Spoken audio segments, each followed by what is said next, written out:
Hello, on va découvrir ensemble c'est quoi Azure Blob.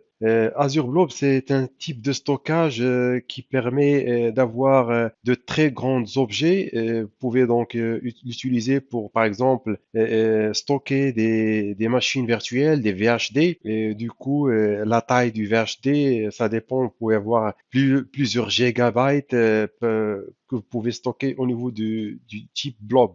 Permet de stocker de gros volumes de données, d'objets non structurés. Aussi, c'est pas que les fichiers VHD, vous pouvez stocker n'importe quel type de fichier, du type texte, des fichiers que vous trouvez sur votre PC, vous pouvez le stocker sur du blob. Il est accessible depuis n'importe quel endroit du monde en HTTP, HTTPS. Donc, vous avez un accès à une URL et vous pouvez consommer ce service blob à travers une URL. Vous pouvez utiliser le stockage d'objets blob pour exposer les données publiquement au privé.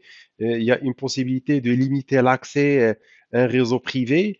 On a plusieurs types d'objets blob. On commence par tout ce qui est block blobs. Ce type, il sert à stocker des fichiers ordinaires d'une taille maximale d'environ 4,7 Tera.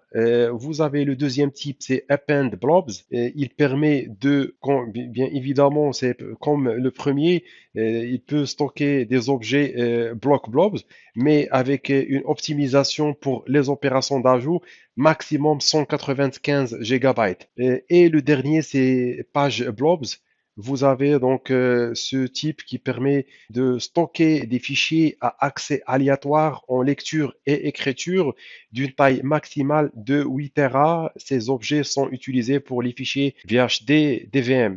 Donc voilà, donc comme vous voyez, ce type de stockage blob, on peut l'utiliser sur pas mal de cas. On peut donc stocker des machines virtuelles, stocker des données non structurées. Vous pouvez l'utiliser et l'exposer à Internet avec plusieurs types qu'on vient de voir, les trois types qu'on peut utiliser. Au niveau du storage account, lorsque vous cliquez un storage account de type blob, vous avez bien sûr l'URL qui est accessible.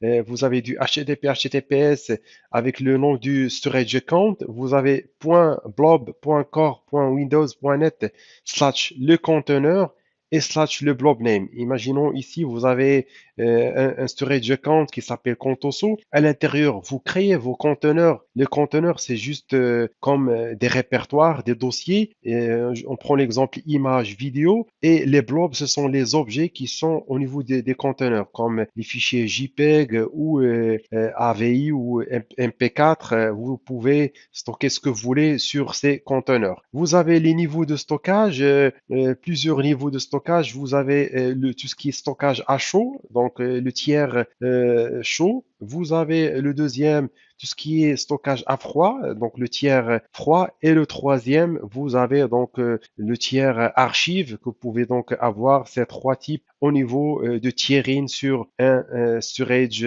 account. Vous avez bien évidemment une comparaison entre ces types. Vous avez donc entre tout ce qui est hot, cool, archive. Vous pouvez économiser encore plus grâce à la capacité réservée, jusqu'à 38% d'économie 100 terabytes et 1 pétabyte en préachat pendant 1-3 ans. Donc, si vous voulez économiser, vous pouvez utiliser cette option, en fait, la réservation. Ça vous permet d'économiser plusieurs coûts. Si on prend une comparaison entre le type premium, qui est un peu, on peut dire, le plus cher par rapport, on a ici donc comparaison avec les autres, il sert tout ce qui est données de latence faible et cohérente. Imaginons que vous avez une application de production, vous pouvez utiliser ce type pour mettre votre application. Les données seront stockées en type premium. Tout ce qui est haute, vous pouvez donc mettre les données fréquemment consultées. Le coût, on voit que c'est par terabyte par mois.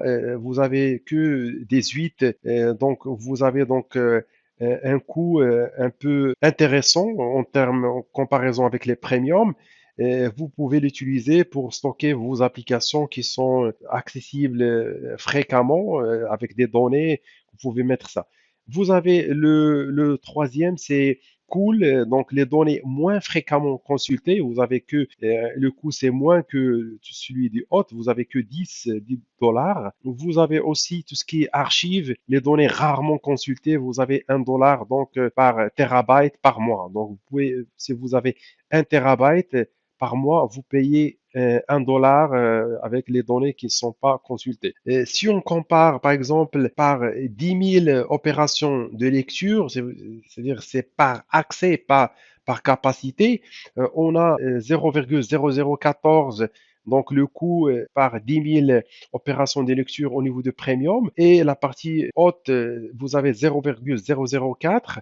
Dès que vous augmentez, en fait, vous allez vers la partie archive, vous avez donc le coût qui va augmenter. Vous avez 0,01 au niveau cool et 5 dollars au niveau d'archives. On parle de nombre d'opérations, c'est-à-dire il faut avoir un équilibre. Si vous avez des données non consultées, il faut utiliser de l'archive. Mais si vous mettez des données au niveau d'archives et ils sont consultés fréquemment, vous risquez de payer cher si vous avez donc 5 dollars par 10 000 opérations. Si vous avez beaucoup d'opérations, vous allez payer cher. Il faut donc voir par rapport le type de données s'ils sont consultés ou non. Vous avez le temps de récupération, bien sûr. Le premium, c'est du SSD, c'est immédiat. Le HDD immédiat aussi en termes de haute.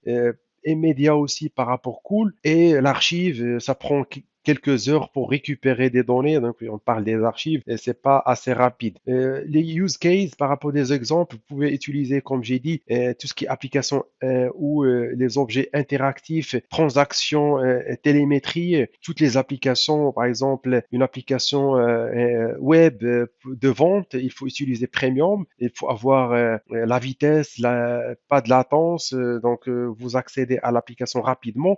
Si vous avez des données d'application nativement dans le cloud, vous pouvez utiliser du Hot. Les sauvegardes des serveurs, vous pouvez utiliser Cool et tout ce qui est archive des dossiers. Donc, vous avez ces trois types que vous pouvez choisir. Il faut juste faire donc l'étude par rapport à l'accès aux données, si les données sont accessibles pour choisir le type. Sinon, si vous trompez, par exemple, vous mettez des données sur archives avec qui sont beaucoup consultées, vous payez cher. Et la même chose, si vous mettez des données non consultées sur Premium, en termes de capacité, vous payez cher. Donc, peut-être choisir le milieu où ça dépend de votre application.